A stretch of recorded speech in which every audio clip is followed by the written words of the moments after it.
గ్రామంలో వ్రతదీక్షలో ఉంది. సరిగ్గా అదే సమయానికి రాజుగారు ఆమెను చూడాలని కబురు పంపారు. అటు పతి పిలుపు, ఇటు వ్రత నియమం. ఆ సాధ్వి ఆ కృష్ణుడినే నమ్ముకుని నా వ్రతానికి భంగం రాకుండా కాపాడు తండ్రి అని వేడుకుంది. భక్తురాలి మొరవిన్న స్వామి శ్వేత చక్రవర్తికి కలలో కనిపించి దక్షిణంగా ప్రవహిస్తున్న వంశధారను శాలిగుండం మరియు వనిత మండలం గ్రామాల మధ్యగా మళ్లించు అని ఆదేశించాడు. రాజు తన శక్తియుక్తులతో నదిని మళ్లించడానికి విఫలయత్నం చేశాడు. చివరకు తన వల్ల కాక స్వామిని శరణు కోరాడు. అప్పుడు సాక్షాత్తు ఆ వేణుగోపాలుడే ప్రత్యక్షమై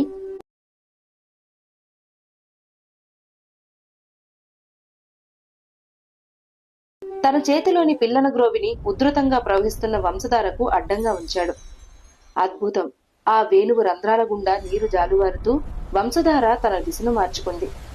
శాలిగుండం వనిత మండలం గ్రామాల మధ్యగా ప్రవహించి రాజుకు రాణికి మధ్య ఒక దాటలేని అడ్డుకట్టగా నిలిచింది.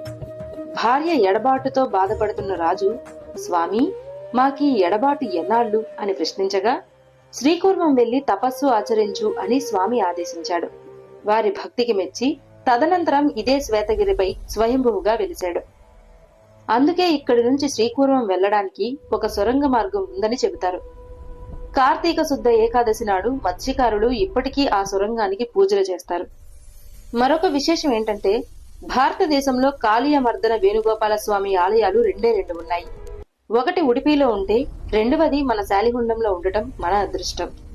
భక్తుల పాలిట కొంగు బంగారమై కోరిన కోర్కెలు తీర్చే ఆ స్వామిని దర్శించుకోవడం మన పూర్వజన్మ సుకృతం. మా స్టోరీ మీకు